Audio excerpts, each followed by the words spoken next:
2024 সালে জুলাই এবং আগস্টে গণ অভ্যুত্থানের মাধ্যমে আমরা একটা নতুন বাংলাদেশ পেয়েছি।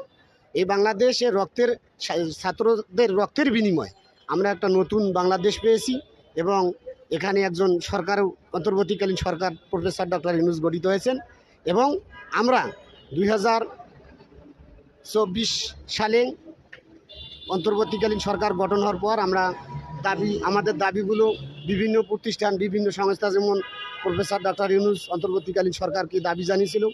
ইনি শিক্ষানুরাগী, উনি শিক্ষা বান্ধব সরকার, অবশ্যই উনি দাবি দেওয়াগুলো মেনে নিতেছেন। আমরা আশা করব আমাদের দাবিগুলো উনি অবশ্যই মেনে নেবেন। আমরা এই দাবিগুলো তারই ধারাবাহিকতায় আমাদের যে এই বিদ্যালয়গুলো 2020 সালে যে একটি তৎকালীন সরকারের একজন সচিব ছিল আকরাম আল হোসেন, উনি বলছিলেন আর কোনো বেসরকারি বিদ্যালয় জাতীয়করণের আপাতত এই মন্ত্রণালয় সুযোগ নেই। আমরা এইটার ওই অবৈধ বিজ্ঞপ্তির তীব্র নিন্দা জানাই। কেননা 2012 সালেই তৎকালীন প্রধানমন্ত্রী ঘোষণা দিয়েছিলেন যে আর কোনো বেসরকারি প্রাথমিক বিদ্যালয় থাকবে না। এর ধারাবাহিকতায় বিভিন্ন লড়াই সংগ্রাম চলে আসতেছে।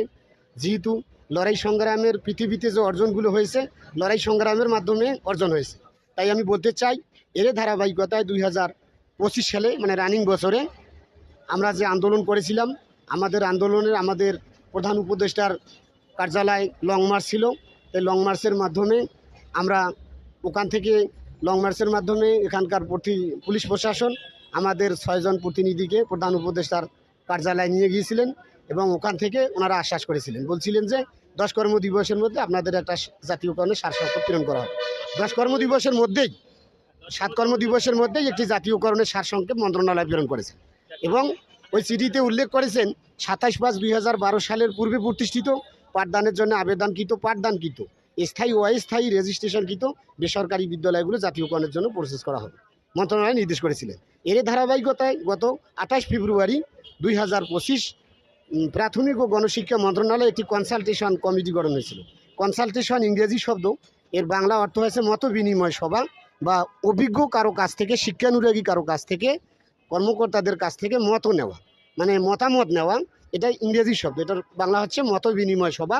সেই মন্ত্রণালয়ে 8 সদস্য বিশিষ্ট একটি কনসালটেশন কমিটি গঠন হয়েছিল এবং ওখান থেকে তারা 5000-এর অনধিক 4000-এর বেশি বেসরকারি প্রাথমিক বিদ্যালয় জাতীয়করণের তারা প্রস্তাব প্রেরণ করেছেন।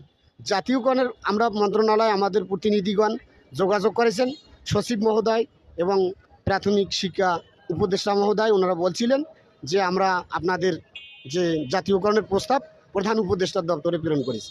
প্রধান উপদেষ্টার